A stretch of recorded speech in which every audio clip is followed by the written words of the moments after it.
to you from underneath a peach blossom. It's time for an episode of Be Awesome. Find positivity throughout your life and work, just like our mascot rooster, Steve the Jerk. Hello, Be Awesome listeners. It's episode 24 from not sunny San Diego. Whoever said the sun is always shining in Southern California hasn't been there with me. I am out here for a quick couple of days, and I am lucky enough to get to see one of the most important people in our life, our son's godfather, first and foremost. But he is going to be titled as Detroit's made American badass. Kid Rock didn't get back to me about letting me play that for intro music. Marine and brother from another mother, Dave Moran. Dave, welcome to, first of all, my hotel room studio and to the podcast. Hey, thanks for having me. Well, I'm glad we could get this thing going. We actually were going to do this last night, and I made the mistake of meeting him in the lobby of the hotel, and the bartender who taught us all about different watch bands and God knows what else made fresh popcorn, but made a mean Corona. And couple Coronas later, some sushi, what kind of soup was that? Ramen soup. Yeah. Learned how to eat that with chopsticks like a Neanderthal. I might as well have just been slurping and slunging it down my fingers. That's how they do it in Japan. Yeah. Failed attempt to get into a Padres game, and a few more beers later, podcast had to be delayed to today, but we got a couple of Coronas sitting outside the airport here, and I really want to have Dave on for a couple of things. One, he's a Marine. He's been a Marine for how many years you on? This summer will be 18. 18 years, and you are you're in a new role, but prior you were deployed how many times? I did Iraq 3 times, Afghanistan once. Okay, and you did that as an EOD tech. Mm-hmm. And I know what that is, but you want to give a little background on that profession? And EOD stands for Explosive Ordnance Disposal. So we render safe, identify, neutralize, render safe conventional ordnance, biological, chemical, improvised explosive devices, that kind of thing. So anything that goes bang, we pretty much deal with. So what we would see in the news or hear about commonly is IEDs, right? So the roadside bombs, suicide bombs, stuff like that. I didn't ask you this curiously, and I don't know how you keep track of it. How many IEDs in those 4 tours do you think you engaged with or detonated? Or I'm not sure. Like a ballpark? Sure. I think I'm somewhere over 500. Wow. And I think I read somewhere that the average, like an IED, IEDs average will kill up to 2. On average will kill 2 people. Right. So translate that's 1,000 lives saved. I think a lot of times, for me anyway, looking at military, and I think the way a lot of people probably look at military is you go out and you kill, right? You protect but you saved, like your role, even though it's high explosive, you saved a lot of lives by taking on that role. I hope so. Yeah. It's a rewarding job, and it's been tough on me and the family, but you know what? It's a rewarding job, and somebody's got to do it. So, to talk me through that, how many EOD techs are there? How many are there total, and then how many are in the Marines? Well, it varies across the different services. I think we're probably the smallest. Mm-hmm. We've got about 700 dudes in the entire Marine Corps EOD program. I know the Navy's, they got a lot of people, and so does the Air Force. And the Army actually has battalions of EOD techs, so we're definitely the smallest. Okay. And this isn't something like you wake up and say, I want to be an EOD tech. I mean, this is first of all, there is no margin of error in what you do. Right. And then your training or to get into being an EOD tech. Tell me a little bit. I mean, that's not just take a test and you're in there. Right. So we have a bunch of different qualifications. Some of them are pretty obvious, like you can't be colorblind. Mm-hmm. Right? Cut the red wire, like, which one's the red wire? And also to identify ordnance and stuff like that. But we have an interview process. So guys and gals that want to come over. And the Marine Corps, you can't pipeline in. You can't go to boot camp and then go to EOD school. You have to do 3 or 4 years, and then lateral move as a sergeant in E5, or a corporal re-enlisting. And you do an interview process through the week where we ask you questions. We put you through physical, some physical activities, do a PFT, bomb suit test, and stuff like that. And we give you problems throughout the week for you to do. So we'll stress you out a little bit, get your heart rate up, and then we'll give you something technical to do, and then see what your reactions are. And then there's a board process at the end where the senior individuals in the shop will ask you questions, and we sign off on your paperwork, and then you put your paperwork in through the career planner. And then you get accepted to go to EOD school, and then the fun starts. Yeah. And that's intense. Your grades you had to get, I remember Bill had shared with me and Amy shared with me, again, low no margin of error. You almost have to get perfect scores on every test that you take, right? To get through, and that's a period of months. It's about 8 to 9 months, depends on if you roll or not. So when I say roll, that means you failed the same test twice. If you fail a test, you get a retest. If you fail that test, you go on an academic review board, and you basically beg for your life to stay in school, and then they roll you back into a class. And you can't do that too many times. You can get kicked out for your attitude. The passing score for a test has to be 85% or better. So a B, no B minus. Wow. It's and I think it's something crazy like 60 tests in 8 months. 9 months. Wow. Tell me about the attitude. How do you get kicked out? What kind of attitude gets you kicked out? Guys that get frustrated, lose their cool. That's not somebody you want to be downrange with, handling explosives or ordnance that you don't know what condition it's in, and somebody can't just stay focused. So there's actually an attitude measurement, if you will, that people are cognizant of and paying attention. And if your attitude isn't in line with what's needed, you're out. Absolutely, and the instructors there are all, there's instructors from every service, and especially, if I'm a Marine instructor down there, and I have a student that I don't think he's got the right attitude, we either need to talk about it or find a new place for him, because I'm gonna have to work with him. Right. And we have a small community, so we try to keep the right people in there to do the right things, because it is a tough job. Yeah. Well, we were just coming on, and you were talking about when you get deployed.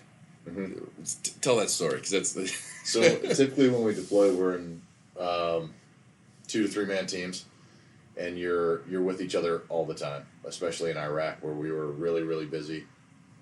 Afghanistan was really busy too, but you're just around the same 1 or 2 people all the time. So at 2 months in, you're kind of like you're sick of each other already. You're telling each other what's. I don't like the way you tie your boots. You eat too loud. Like, I hate your face. I hate your face. I can't stand you. And then, it gets further into deployment, and you're like, man, I can't wait to never see this guy again. And then you're separated for a couple hours, and you're like, oh, I can't live without him. Where is he? You're like, oh man, where's my buddy? I miss your face. I miss your anchor man. Exactly. Oh man. And so let me. And I don't know the answers to some of these things, and the podcast is meant to be kind of free flowing. But do you remember what it was like the first time that you really put your life in other people's hands? Like, do you remember what that? Because that has to be a huge, like, that comfort level. Like when you got into the Marines, were you right out of the gate like, I'm in this to win this. I'm going to do everything I can. I'm going to look out for everybody. I know everybody's going to look out for me. Or was there a buildup of trust that needed to happen? Like, what was that? There's definitely a buildup. And some of the other communities in the Marine Corps aren't as lucky as we are. Us, Recon, some of the smaller communities that do a lot of workups together. So we're around each other all the time. And we work out together. We eat together. We train together. We do everything together. And that just kind of builds up over time. I didn't have that in my old MOS, my old military occupational specialty, before I went over. What was that? I was an electrician, actually. Oh wow! Yeah, I was a utilities guy. No kidding. And I didn't like it. I wasn't doing everything that I could, but Yeah, it definitely builds up over time, and I guess I really didn't even think about it. My first deployment, and we're going out the gate, and just going out to do it. Yeah. And it felt natural. I just did it. Wow. And it was just there. Game on. It has to be. Yeah. Know? And it's kind of tough to explain. Nobody's ever asked me that before. That's a really good question. But I can't say though. If there's anybody else than my teammates that I had worked up with, it wouldn't have been as easy. It's all that team camaraderie and relationship for sure. Do you think that was when you say your team, do you think that was because of the people, or do you think that was because of how this is all built, and it would have, if you got put on another team, like did you have different teams on each deployment, or Absolutely, yeah. Okay. So you in essence on 4 deployments you had a minimum of 12 to 15 different Marines that you had to put and instill trust in. Well, I guess what I meant by that is like outside my EOD community. Yeah. EOD draws a certain type of person, as you've found out. We're not an awesome person. We'll call it awesome. Yeah. I like that. No, but there's a time where any of us could have crossed over to any team. Mm-hmm. And even now, I bet you there's probably some personality conflicts and stuff like that, but we would all just work together seamlessly. I know we would, because we're here for the same purpose. Right. Which, that means a lot. Yeah. Yeah. No, I think about like life, and you're the holder of the bottle opener, if you don't mind. I think about just in life, the fact that for most people, to trust one person is a lot. Right. Like think about just general life, just business, relationships, whatever. To trust one person with everything, that takes a lot for people. And you, over the course of 18 years, had countless that you just now instinctively and naturally are like, that Marine's got my back. I know it. Let's go. Absolutely. Let's go do this. Let's get it done. Yeah. I think that's rare. I think that's extremely rare, and it's probably even rare. Like you say, outside the EOD community, it's probably rare in a lot of areas in the service to have such, capable trust. Oh yeah, not every MOS has that. Mm-hmm. It's definitely dependent on, the individual for sure, but also the job that you're doing and what it requires of you. Not just your brains and your guts. It's something else altogether, and I think that's what guys miss a lot about the military when they get out, is that it really is a brotherhood. Mm-hmm. And I trust and love those guys like they're my family. They are my family. Right. They've been my family forever. 18 years. Yeah. Cut a couple more, and then to figure out the what's next, right? Yeah, I'm going to be a Walmart greeter. Yeah. So what are you doing right now? You've now kind of transitioned. You're doing some different stuff. Swimming a lot. Swim a lot. Yeah. So I got me and another guy who we've worked together for a long, long time, since like 2008. We got put in charge of a Marine Corps experiment to find explosive hazards in the surf zone. Yeah. So basically from the beach out until about 40 feet of seawater. Mm-hmm. And we're just testing systems, and I swim a lot. I'm on the boat a lot. I get sunburned a lot. Yep. And I'm learning about a whole new bag of tricks. So were you always the big swimmer? Always. Really? Yeah. Growing up in Michigan, that was my babysitter. Yeah. My dad just put me in the water, and he's fine. Just toss you and have at it? Actually, yeah. Yeah. Actually, he tossed me off the seawall into the St. Clair River. Okay. I was pretty young. He's like, well, see if you can swim. I call it the John Moran School of Swimming. I do it with my kids too. I'm like, all right, good luck. See ya. Yeah. Yeah, I saw the video last night of throwing the temperature baton in the deep end. Oh, the little sink. Yeah, toss. Yeah, the toy that you pull off the bottom of the pool. I don't know what the hell you call them. Go get it. Yeah, and she's an animal. Yeah, she's an animal. Yeah. Well, as you take a sip and I see all the tattoos, I have to get the story. I have to tell the story. You knew I was going to do this. It's amazing because we just spent a better part of 15 minutes talking about you as a Marine and the service that you've done and the commitment that you have and all this stuff.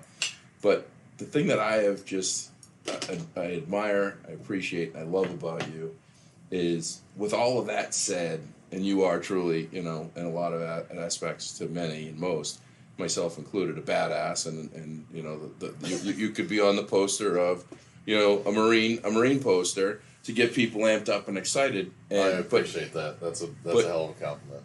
But you're a good human. You're a sensitive human. You're a caring human. Just an all around good guy. Like, we just laugh and have fun. I told you not to tell anybody. Yeah, I know. But I mean, all about low expectations. Look, we were going to do this podcast last night. We got all caught up and cutting up and telling stories and jokes and taking Ubers to the sushi place and just, that we couldn't even do this. Right. And it was because it was engaging, it was authentic, and it was genuine. So with all of that said, Amy tells me a story that I was amazed that you didn't tell me. You've got an incredible love for your brother. My older brother is my best friend. Yep. He was my, I wanted to be Ian Grant when I grew up. He still is a big part of my life and my idol. He's awesome. Yeah. So, in appreciation for your brother being so awesome, you gave him an incredible 40th birthday gift. Yeah, I didn't know what to get him. So, we're having some beers one night, and I was like, God, what am I going to get Ian for his 40th? It's like, it's got to be big. It's got to be big. It's going to be huge. Yeah, it's got to be huge. So, we're sitting there drinking beers, and I was like, well, get a tattoo. We've got enough tattoos. Yeah. Like, if I get one more tattoo, nobody's going to notice. So I decided to tattoo his face with a happy birthday message on my right butt cheek. I was hoping my tattoo artist, I called him up, and I had a few adult pops in me, and I was like, hey, will you tattoo my brother's face on my ass? And he was like, absolutely. He's like, call me in the morning if you still want to do that. That's hilarious. I'm like, all right. So I give him this picture, and it's not a very flattering picture. I was hoping he was going to, clean it up, you know? But he's smiling all funny, and he's got kind of a double chin going on. And do you have a picture of this? I'll just show you. Oh, great.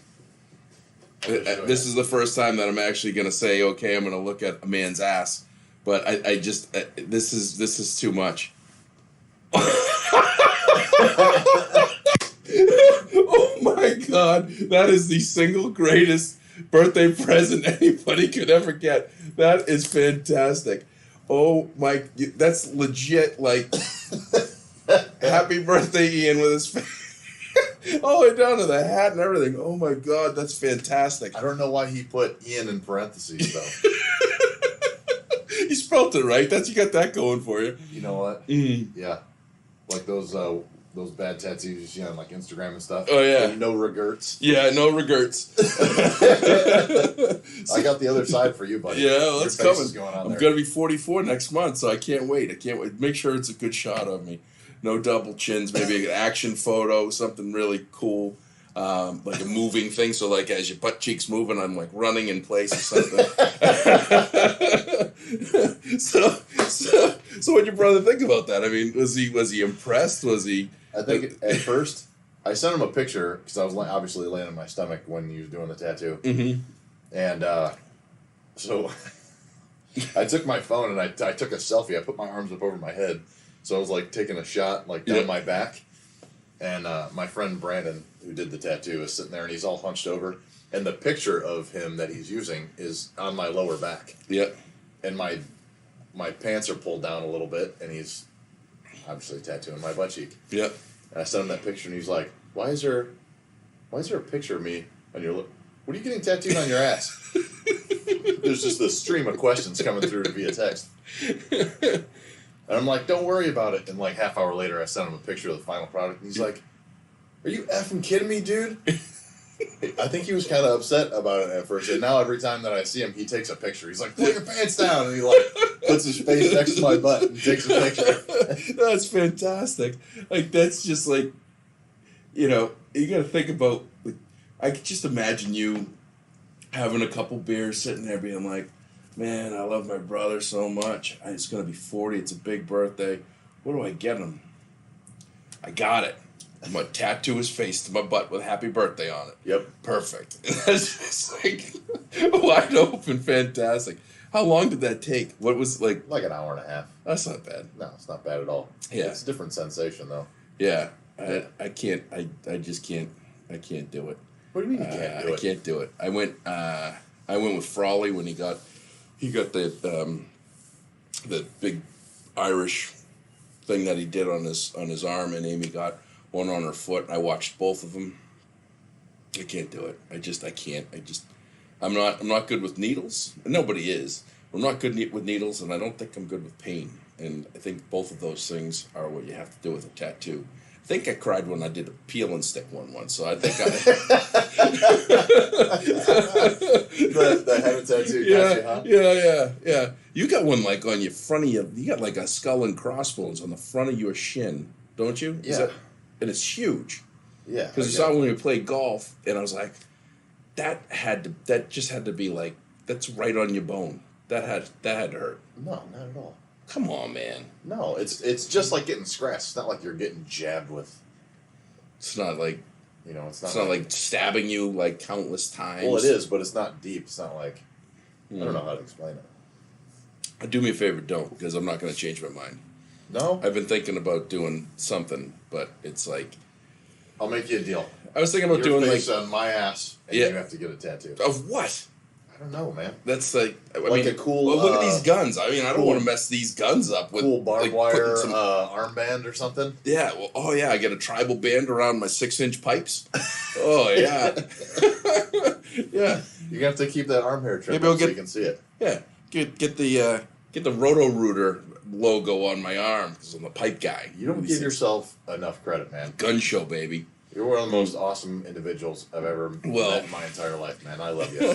I love you. Give yourself a little credit. I love that too. Well, the arms could use a little bit of tweaking. Thank you. So, well, thank you. I get this thing I'm working on. I say I was growing this because I wanted to be able to get Danny and Chance's feet tattooed on my stomach because they got big feet. Danny's got almost size. His feet are almost bigger than mine at 12. He's a monster. He's an absolute beast. Absolute beast. I mean, I feel bad. Amy's food bill and clothing bill for him, it's just like goes through stuff. I saw these clothes now that they got. Have you seen this? Like they look like an accordion. They go 7 sizes for kids. What? Oh yeah, I'll show you a picture of this afterwards. It's absolutely hysterical. Your kid looks like a legit accordion. It just stretches out and grows in. It's all cubed up. It's goofy. You find the funniest shit I ever. Well, I know it's like, but you gotta be looking at this stuff. You gotta be seeing like, is this legit? Does it work? And then I was like, because the headline was, 7 size clothing, so you could go through 7 sizes of clothing with one pair of pants or something. I'm like, oh, this is cool. And I looked at it, and they just like stretch it out and close it in. It's like this weird fabric, but it's goofy as all get out. I mean, yeah, you don't. That's not a good look, is it? No, You can't do that. no, you can't pull that off. No. But Danny would go for it just because you'd be like, oh, that makes sense. That is, it's a great idea. Let's do this. And he'd be like, yeah, we'll give this. And you know what? He'll be the only one wearing it in school, and he will rock that shit. He'll just be like, what's up? Here I am. And I love that he doesn't care. I love it. Yeah, doesn't have a care in the world. So, so you got the tattoos. We got some of your background on Marines. So what do you do like what do you do to decompress? What do you do to like wind down? You're making furniture. I make furniture for people every once in a while. They're outdoor furniture. I work out a lot because that just helps me. Yeah. Just get rid of all the stuff in my mind and lets me focus on life. I got to do it. Yeah. I like to fish. I like to call you and listen to your stories because you're my favorite storyteller of all time. Going to be a child book story reader is what we decided last night. I think you can do it. You know what? Why watch the news when you can call Josh? do some story time. Dave, you watch shit. Listen to this one. Yeah, it's we have fun. That's the most important thing. Is like, I was kind of like last night. Was just sitting there having sushi. And it's like the TV's on. The Padres are going to play in 20 minutes, and we're like, let's just go catch a game for a few innings, see what happens, and then it was just like a comedy of errors of just funny stuff. I'm glad we didn't go to the game because I wouldn't have been able to catch up with you. You know what? Keeping score. You said something so perfect last night, which was things aren't looking like they're like we were trying to force a computer system went down, like all this stuff happened to say don't go to the game. I just kept pushing and pushing. You just looked at me like this is just a sign that we're not going. We shouldn't go in there. And it wasn't like it wasn't like it was like a bad thing. It's just like we probably shouldn't. Like something's telling us not to do this. And I think that's something in life that all of us probably we try to push things so hard to happen, and it's not meant to happen. And then we get pissed off at the result. Oh yeah. Like, well, why did that backfire? Well, you worked so hard for it to work, and it didn't work. When you finally got there, if we actually got into the game, and we wasted 4 innings just trying to get on the computer system to get the home we were plate. in line for a half hour. Oh my God, it was forever. Minutes. So it's like the excitement and the motivation of it would have lost its luster. But we had fun. That's the key is like have a good time. We were down here a year ago, which by the way, if you want a VRBO in San Diego, look up yachts because it's the greatest thing in the world. You like my boat? You like my boat?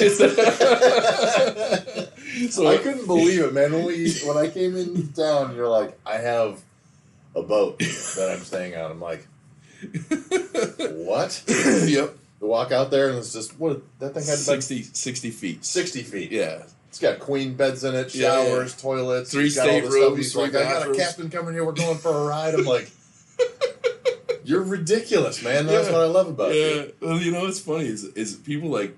So I spent a lot of time at this DoubleTree, which is really cool because the reason why I wanted to stay here was we fly by. San Diego is the busiest single runway commercial airline or airport in the world. Is it? Yeah, single runway. Always you go in one way, go out one way. It never changes. And I know it's busiest in the country. I'm 99% sure it's the busiest in the world. And so every time I fly in over the mountains, I always look over here to see if anybody's like outside, and I wave to them. Like I'm in the So I hope they can see I've been me. sitting out here for like a good couple of hours collectively over my time. I just sit out here and I wave to the planes, and I'm like, because I want to be like I always want to see. It's just stupid, but you literally fly by. You know what it's like. You fly, you buzz in the buildings downtown, and and then when you're in the plane, you're looking out that little pie hole of a window. You're like, I wonder if I can see anybody. I wonder what's going on. Or I could say in the glass. So I've just been out there waving. I've been throwing my pillow around like I'm like SOS and people. Hanging a bed sheet up. How's your day? I'm over here. Got a sign, welcome to San Diego. Every time I fly into San Diego, I look over and I see MCRD, Marine Corps Recruit Depot. Oh, yeah. And I see on the right. I see the building that I went to boot camp in, where our barracks were. I almost throw up. Yeah. That's your memory of like your fond memory of I look over and I'm like, oh God. Yeah. Now look at me. Bad haircut, bad tattoos. Yeah. I think you got great tattoos. Sitting in a hotel room with one of my best friends. Bingo. Bango. Drinking a Corona or two, thinking about things. But it's kind of interesting of that Marine Corps depot. I saw it for the first time yesterday. I typically always sit on the left-hand side of the plane for the purpose of being able to wave. And yesterday I was that's single runway, same way in, same way out. And I didn't get to wave, and I saw the sign actually for the first time because it's about halfway down the runway depending on where you land. Because the runway actually starts right after the road. But the taglines that they're supposed to touch down are like half a mile further down. So we touched down, and I looked over and I saw it. I was like, I never saw that before. And I was like, it's because I'm always sitting on the left side of the plane. Just weird sit on stuff. the other side next time. Yeah, the recruits. Yeah, well, I'm already on the ground. I'm barely even moving. Like, hey, they're like, look at that idiot. He must sit on the left side normally. He's got on the right this time. Was he new? Yeah, new idiot flying into town. Hey, look at the idiot. First timer. Mm-hmm. But yeah, I'll tell you what. I started doing that. The next thing I want to do is I want to stay in a yurt. So, like, if you go on VRBO or, like, these rental places, like, people rent out, like, really interesting things. That's how I found the yacht.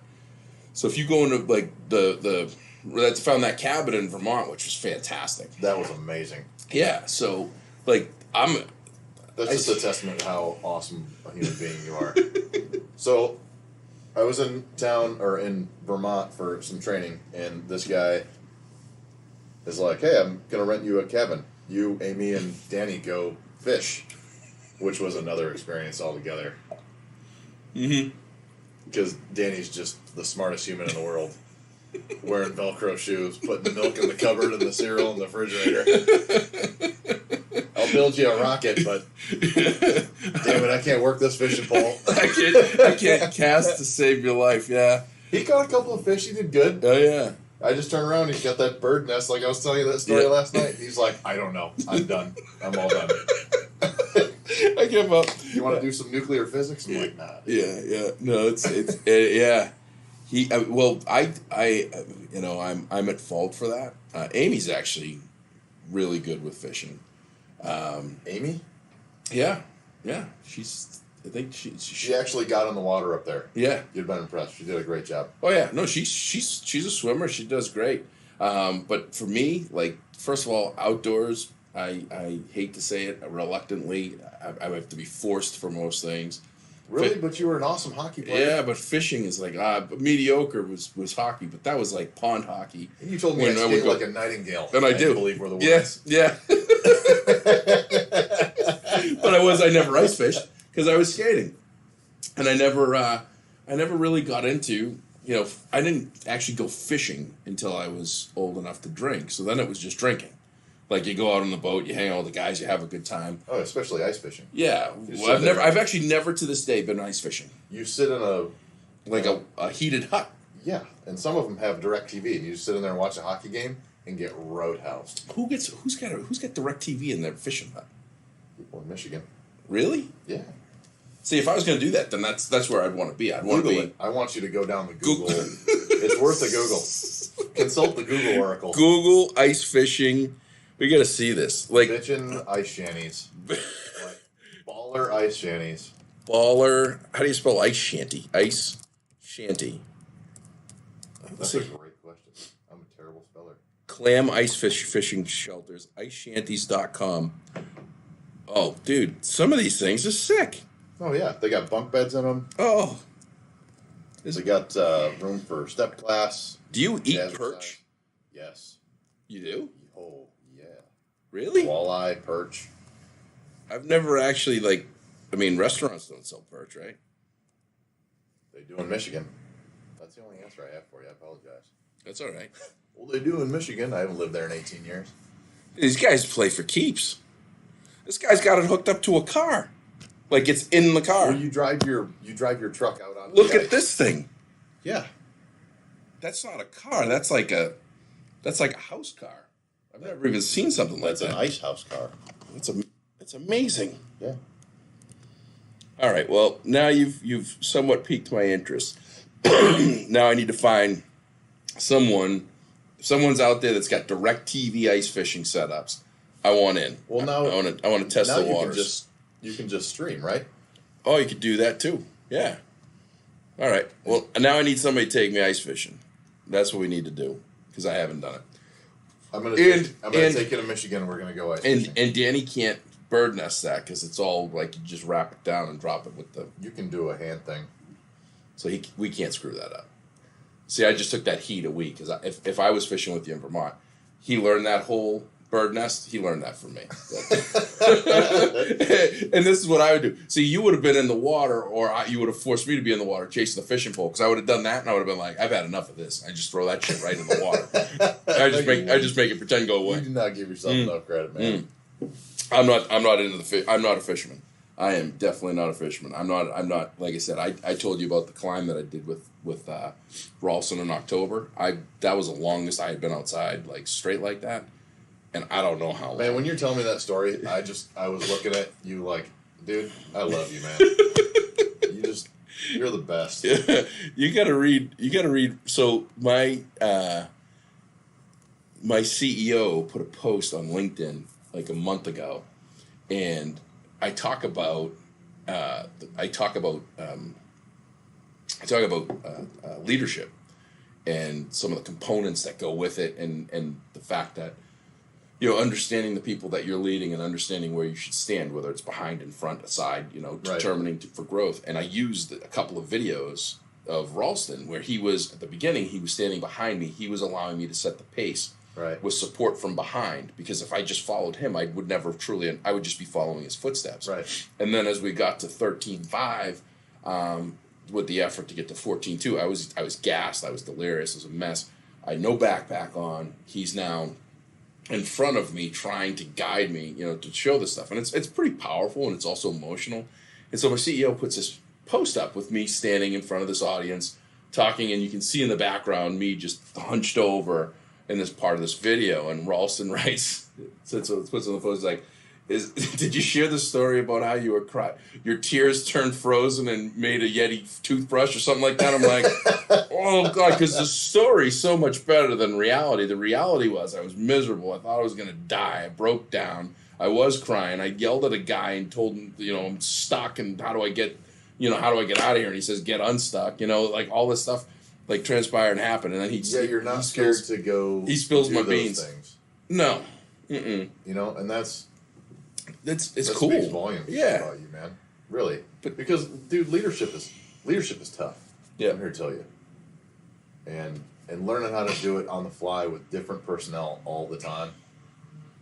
You know, that I had a senior guy told me one time, you know, if the only tool in your toolbox is a hammer, as a leader, you're never going to go anywhere. You know, you might reach a couple here and there, but it's just not. It's not going to work. Right. But at least you go out and you press the limits.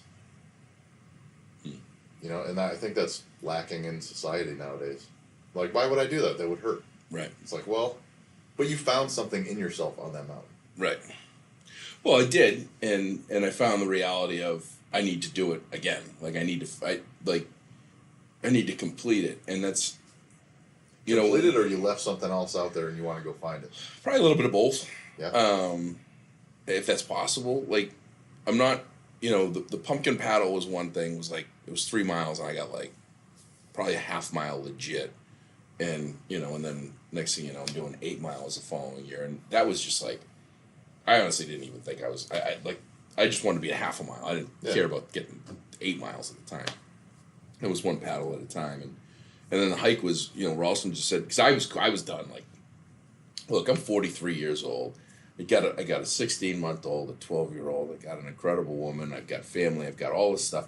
I got a lot of great stuff. Like, I don't need to prove anything. I think I've proven a lot enough. You've passed the grit test. Right. I passed a lot of that stuff. So I'm sitting in the parking lot at the bottom of Quandary Peak going, what the hell am I doing? And I had already backed out twice. Ralston shows up at the hotel the night before, and I'm getting ready to tell him I'm not going to go. And then he cuts open all the tags on my Camelback and on all my gear, and I'm like, great, now I can't return this shit. I got to use it, right? Because now I got to do it. Like, because that was my back out. I was gonna be like, hey, this stuff isn't used. I can return it. I can get my money back. It's still here. Let's go get tacos. Have a good night. And next thing you know, he's there with his Leatherman. He's cutting it up and telling me this, and he was excited. So I did it, and so then the next morning we're in the parking lot, still snowing. And I'm like, what the hell am I doing? He's like, dude, just 1 foot in front of the other. Like, just do 1 foot in front of the other until you can't anymore. And then what I forgot about was whenever I stop, I'm actually only 50% there. So, like, if I can't move another foot, the reality is I'm only 50% of wherever I need to be because I got to go back down, right? So it's a whole different, like, mindset and shift of things. But, you know, I think you're right. I think that a lot of people, like, for me, and what people compliment me on is, like, it's stupidity. Like, it looks like it's stupidity. It's saying, I don't know what's possible, but I'm going to try. Like, I'm okay with getting a 13.5, but I want to get to 14.2. But I got to get to someplace first. Like, I got to get out of the car. I got to take a step. People think that's stupid, man. I don't know what to tell them. Because last night you kept on saying life experiences, life experiences, life experiences. Yeah. I don't know if that makes you who you are or anything like that, but man, you learn things about yourself all the time. And I'm a firm believer that in this life, you know, stronger people have to be a certain person for somebody else. Mm-hmm. You know, it could be a conversation, it could be a lifetime relationship, whatever it is. But those life experiences do build you into somebody that somebody else needs to rely on. You know, somebody's going to find. Yeah. I find a lot of strength in you, dude. Talking to you is, you know, I need that. Yeah. I needed to hear, you know, life experience over and over again last night because sometimes I'm just going through the motions. Yeah. Well, it's a two-way street. I'll never forget. It was probably, 2010, 2011. I'll start telling the story, and I'm hoping you're going to remember. You'll probably chuckle at the fact that I was a slobbering idiot, but I was doing a tour at Dallas Cowboys Stadium. I think the statute of limitations probably expired, but I found Jimmy Jones' perch where he sits up there, and they had a whole fridge full of Miller Lights. It was great. I did the private tour, and may or may not have drank one of those Miller Lights, and they were delicious. That's cool. But Amy called, and she was devastated because Lady died in her arms, one of our dogs that she rescued. And I was completely just lost. I'm stuck in Dallas. It's 9 o'clock at night. I can't get home. I feel helpless. And you were the first person and the only person I called, thankfully, because I was a blubbering idiot. The car service guy he was listening in on the whole thing. But you just sat there. You know, one of the things that I'll never forget was I was irrational. I was upset. I was sad. I was someone that very much has to have control of many things in my life, which is crazy because a month out of the year, if you were to take all my flights, I put a month of my year in other people's hands in the air. 36,000 feet, 100 plus flights a year. That's crazy. If you factored in all the stuff that's out of my control, and I say like, oh, I'm a control freak or whatever, I really have very little control. But at the time, I thought, I've got control. I've got, everything's put together. And I remember just being completely in this state of like devastation and what do I do and how do I do it? And you sat there and you listened to me for like probably 10 minutes, crying like just an idiot in the backseat. I went so far past the dog dying to every other thing that's happened in life. And you were just like, and you're like, get home when you can, do what you got to do, take care of it. Everybody knows that you're doing the best that you can. And I'm like, wow. Like, at that moment, I needed someone. That someone was you, and you did it, like, spot on. And that's... Dude, you carry a lot of people's gear, man. Well... You do. And you do the same. And everybody loves you for it. You let it build up sometimes, and sometimes you just need to hear, like, hey... Look at dipshit. Yeah. You're in Dallas. It's a dog. Yeah. We're all gonna be okay. Yeah. You know the worst thing about not to go off of this, but the worst thing about our pets is when they die.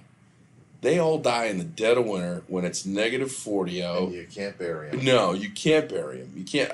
The lady, I had to go home. I had to build a fire to thaw the ground and to get it, soft enough. And there was like 2 feet of snow. So I'm outside, Amy's crying, ladies, and we got to bury, like, I feel bad for whoever buys, like, our house down the road, because we've got some of our pets are out there. Pet cemetery. Oh, Pet Cemetery, yeah, Pet Cemetery. What was that dog that used to bite you all the time? Oh, Cinda. Yeah. God, dude, I can't. Cinda, yeah, she broke a tooth off of my toe. That dog was nasty. And you want to know what? She was like, she and I had this love-hate relationship, and it was like, I loved her and she hated me, and that's just the way it was. But I mean, Amy rescued her. I mean, Amy's just got such a big heart with these rescuing of these animals, and I just like right now we have Mr. Klein. Klein is just like he's hysterical. He's probably 10 now. They found him. Mr. Klein. I call him Mr. Klein, majestic beast. He's 14 pounds of pure steel and sex appeal, and yeah. Oh my God. He's like a Manchester Terrier or a Min Pin, like 14 pounds, and the tornado that ripped through Massachusetts went through 76 miles of Massachusetts dead center. If you want something to look at and Google tornado Massachusetts, you can see the defined line from the Space Center or the International Space Station. And so the day after that, they found him in a dumpster, and they thought that he got picked up by like Wizard of Oz style, and thrown in a dumpster, and he was just a mess, right? Well, he ended up getting all these surgeries, got found out that the owner, whoever it was, burned him with acid, so he's missing the toes, and he's got his chin had to get skin graft because he poured the acid down his chin and went down to his toes. And so Cinda was the first introduction. Klein has been the most recent, and so after Cinda broke her tooth off of my toe before she passed away and bit me 100 times and everything else, she just looked at me. She's like, "I'm sorry, I don't know, I don't like you. I like Amy. I don't like you." So I said to Amy, I said, if Klein is receptive to me, then we'll get him. But if he's not, then no dice, Jim Rice. And so we go out to this friend of ours, Karen Anderson. She had this New Beginnings dog rescue, and she took in every animal that nobody else would. Like Lady, we called her Mudflap. She was found on the back. She was found on the side of the road. She was grossly obese. Karen got her weight down, and all her fat went down to the back. She had a fat sack and went down to the back. So it was like a mud flap on the back of her, right? And she was like 100. And Karen took her in, fixed her up. Amy takes her in, give her whatever life. We only had her for like 6 months. She was just this angry dog. I got to post a picture of that dog. She just looked angry all the time. But she was just a wretched old, like, angry dog. But she was just the nicest thing. Smelled awful. But Klein, so we go out to see Klein, and Klein goes right up to Amy, loves on her, loves on Danny, comes over to me, just growls and snaps at me. And I'm like, done. Looks like our dog, because I just knew I was going to be in for a Cinda repeat. But he's been nice. He hasn't bit me yet. Yeah, he's actually been very nice. Cinda was like 1,000 years old. Oh my God, dude. Well, that was the whole thing. Like when Amy and Danny moved in, and that was one of the things. Amy's like, I don't want the dogs to have, come to the house and be a nuisance and all this stuff. And I was like, man, she's probably gonna die before you guys move in here. Like, never. No, she lasted for like 5+ years. Like, I remember she'd start to teeter and stuff. Oh, and yeah. walk kind of crooked, like, oh, here it comes, here it comes, and then she'd like all the time. She She would shake. Oh yeah. Well, it was crazy. Was she would have these like. She'd have like these seizures. I don't even know where this came into like play. One night she had this seizure where she just fell over. So I'm like, I went to the kitchen to get something. I got a slice of white bread. I don't even know why the hell I did it. I put it in her mouth. She ate it. Like 2 minutes later, she's up walking around. She's like, hey, this is good. I got a sandwich in my, oh yeah. So every time she do it, I give her a piece of bread. She'd eat the bread. Cured. Fixed. It was perfect. Man, I lost my Mastiff a while ago, and that hurt me so bad. Oh. And you know what? If I can't believe somebody, well, you know what? I can believe. That's the worst part. I can't believe somebody burnt Mr. Klein. Oh yeah. With acid. You know what? And if you hurt animals like that, I will hurt you back. Yeah. That's just not. The hard part with that. Okay. So the hard part with that, I lived with a lot of anger in my life. Over things, and I'm not. There's no way that I would ever say that any of it's okay, but you have to wonder, and at least wonder or think about what pain that person went through to be able to do that. Right. Like I always say, I don't think people are born bad. I really don't. I think that people are born into bad situations. I think that they're born with people that might have bad intentions. I think that they're born into a legacy of continued abuse, neglect, whatever it is, learned behaviors and things. But I don't believe that there's a single person that's born with any chemical inside of them that says, when I get older, I'm going to burn dogs or do whatever. Right. There's something there. And I don't want to say I feel compassion, but I do wonder what that person had to go through and endure, right, to find comfort. And because that's what people do, right? That's what bullies do. That's what all these things do. They find comfort in putting pain into others. And that's like I was like I would when we got Klein. So we Karen told us about it. We supported getting him rehabilitated and everything else, and then said we'd love to adopt him. And going through that process, I can remember telling him, like, I would love to just have 2 minutes with the guy or girl that did this, because I just would wring their neck and I'd hurt them. And then all these years later, I often think about it and I see some things and I go, that person had to have gone through, and you'll never hear it all, but that person had to have gone through a whole bunch of shit, right, to be in that tough of a spot. I think we've all been there where we're hurt and then we do or say something that isn't exactly us. Yeah. I get it. I don't know. I think I'd still want that 2 or 3 minutes alone. Yeah. Well, we can still figure out if we could find a way to get to get to that person. Some one of the hardest things is looking at when people do get caught with doing stuff like that. They just had one in Quincy's dog just got totally abused. And they tried to bring her back and they had to ultimately put her to sleep. And the worst part about it all was the way this person didn't look remorseful about it. And I looked at it and said, can't make it better, but there's no making the situation of moving forward better. Like, there's no way to rehabilitate or fix or do anything because that person's not remorseful, going to do the worst possible job for themselves, imposing who they are, go to jail for a long time, and come out most likely not be a changed person, not be found, because you can't do anything without work. Isn't jail where people go to become better criminals?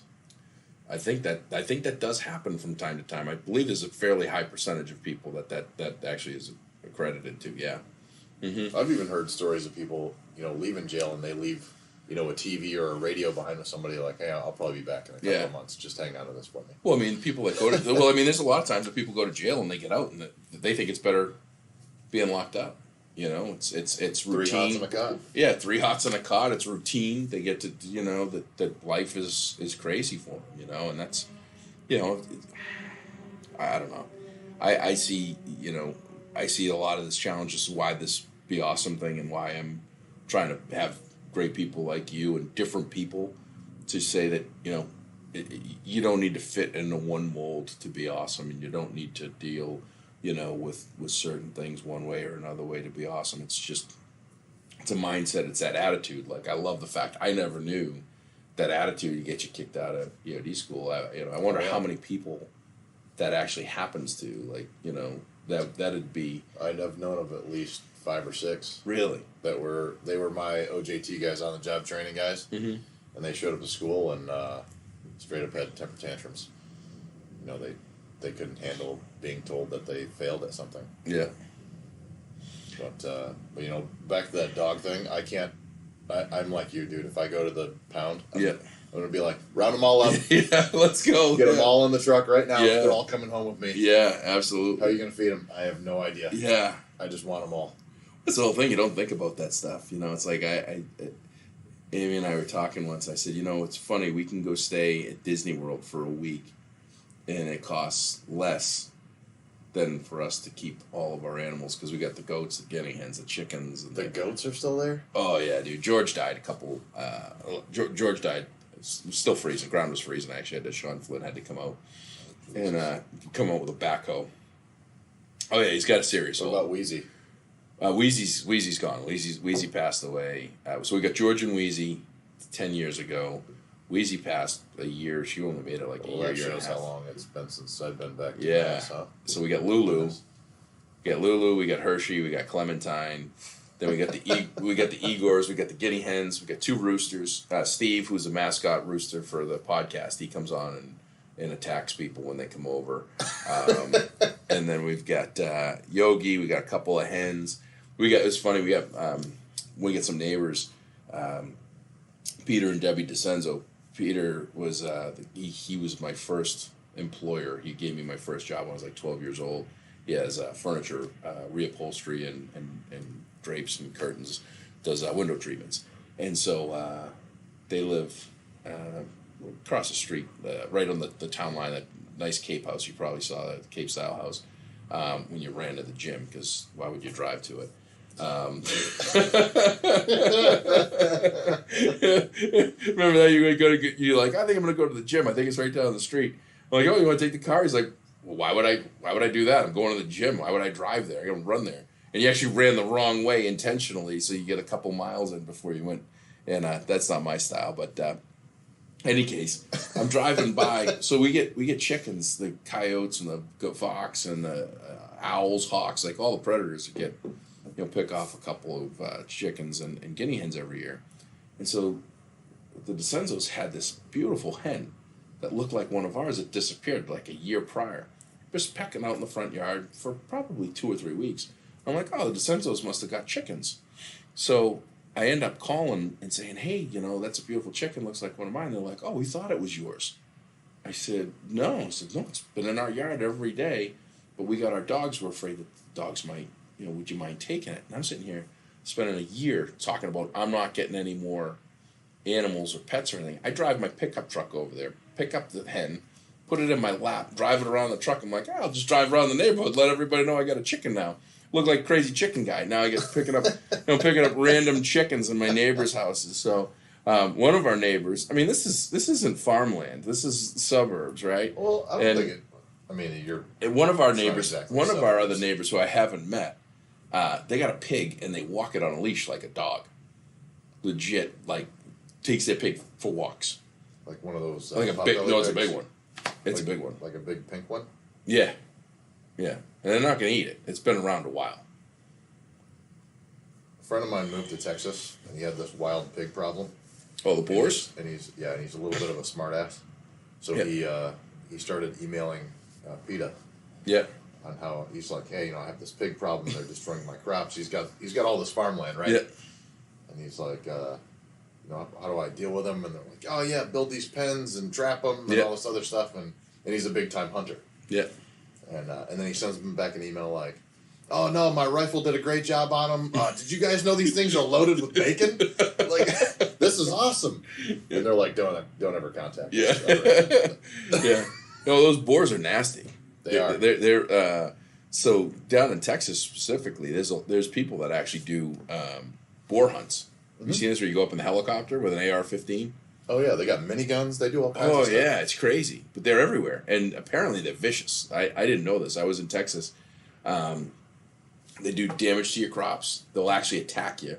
Absolutely. And they're nasty. They're just mean, and they're growing like at unbelievable numbers. So I was at dinner once, and one of the people I was at dinner with was like, oh yeah, my buddy's got a helicopter. He does wild boar hunts. I'm like, with a helicopter? He goes, yeah. He goes, we fly through the fields, and it causes them to scatter and run, and then we shoot them, chase them down, and shoot them. Yeah, which is kind of crazy when you think about all of the you see the snake stuff that's going on in Florida. You see that snake they just caught? No, it was like a 17-foot long. It was a python, a boa constrictor in the Everglades. Apparently, I don't know if this is true or not. It could be fake news, but apparently there's this increasing large snake population in the Everglades, and it's literally decimating every other animal. Really? So, yeah, so there's like nothing, but there's this huge... Yeah, like, I gotta find this now. You got me... I gotta check it out. Yeah. I've also heard people with pets, Yep. pythons, stuff like that, they just go down to the Everglades and let them free. Yep. I don't want this thing anymore. It's getting too big or whatever, and they just throw it in the Everglades and it survives. Yeah. Largest female python captured, a big cypress, 17-foot long female python in the Everglades. Took 4 people to hold it. The thing is massive. But the pythons, I guess, are just killing every animal out in the Everglades. And there's like, look at the size of that thing. It's huge. Good God. Yeah. What would you do? Again, pretty badass dude. What would you do if you came up to that thing? I'd probably get out of its way. Yeah. To be honest with you. They're fast too, aren't they? Pythons fast? I don't know. Are they the ones that's boa constrictors? I think we're going to start going down a couple more beers. We're going to be deep in the YouTube. And we're going to be dead on this thing. Well, I think we need to, first of all, we're out of beer. So we probably need to wrap this thing up. But, I got to tell you, we went from kind of a joke about doing this to, like, are we going to do this, to let's do this, to let's drink beer, to day 2, take 2. And, I got to say, I'm glad that I got to, most importantly, spend time with you, because I love you, man. But I'm glad that we got to share some of your story with some folks that hopefully give some perspective and some ideas on things that they can act on. Maybe we just gave somebody a really great idea for a birthday present for somebody that they can't think of what to get people. Well, thanks for having me, man. I love you, and you always be a part of my family. So Yeah. I've had a lot of fun with this. We're not. We got a lot. We got a lot of fun to have still. We got a lot more adventures and more boats to more boats to get, more boats to board and say you like my boat. So You like my bike? You like my boat? You like my bike? You like my boat? But You hot shit. Got to get something else. So, but no, I really appreciate you putting yourself out there and sharing your story and sharing with not just me but the world, or at least the free listeners that I have. So, no, I appreciate you and. Look forward to a couple more hours here with you.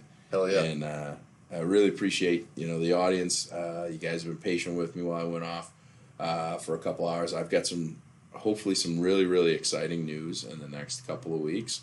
I've been hard at work on a number of things that I haven't been able to be really vocal about that I'm going to be sharing and expanding some of the ideas of the Be Awesome the Be Awesome ideas and what to do and things that we can be pushing out, just like the shirt sales and donating $3 of every shirt to homeless and foster kids charities. I'm still working through some details on that Sensory Path program for schools with kids with autism.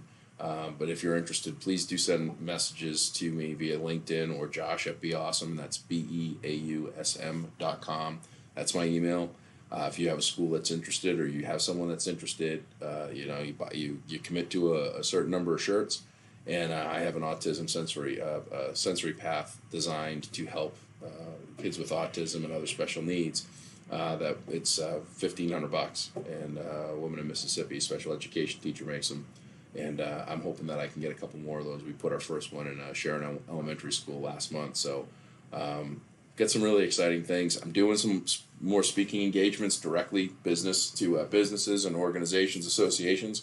If you guys want me to speak and you have a fairly flexible schedule, depending on where you are, nights, weekends, holidays, whenever free time I have, I'm giving to do some pretty, what I think are pretty cool talks. I've had some great reviews so far, but I'm starting to expand that. So if you have interest in having me speak to your company, association, organization, heck, you want me to come and talk to you at dinner time? I'll do that for the for the price is right. I mean, why not? But no, really, this has been just such an incredible journey. We're coming up to a 1-year anniversary. I gotta re-up my business license with the state of Massachusetts and give them $500. So I'm looking forward to year 2. Going to make some pretty good advances for the 1-year anniversary. It'd be awesome. But it's all about you guys. I really appreciate everything you're doing. The ratings and reviews. If you do ratings and reviews on iTunes, I just bought 72 or 76 coffee mugs. Those are nice coffee mugs, by the way. They are. It's got a nice hold to it. Greg James, I mean, he held that thing magically. You got a good hold to it. You guys got good size hands. It's a big size mug.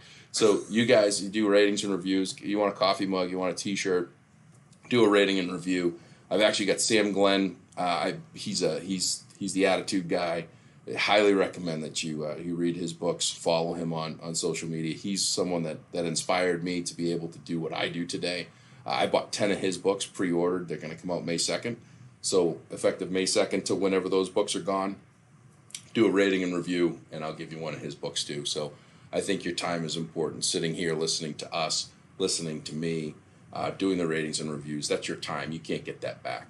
So you giving that to me, I think, is of incredibly high value that not even a T-shirt or a mug could pay back. Hopefully you get more out of it by listening and learning than anything. But hope you guys consider doing all that stuff. And in the meantime, we're signing off from San Diego. We got to get more Coronas. We got to have a few more laughs and come up with a couple of bright ideas. I think we should go rent some Lime bike scooters and just terrorize downtown San Diego. I think we can do this. I think. Say when. Well, I've only got so I don't have the app or an account, so I'll have to use yours. So we'll have to do it two on the scooter. I saw 2 people doing it last night. I think we can manage. Now, granted, one was like a kid, and I mean we're 2 grown adults, but I'm gonna wear your motorcycle helmet and I'll sit on the front of it.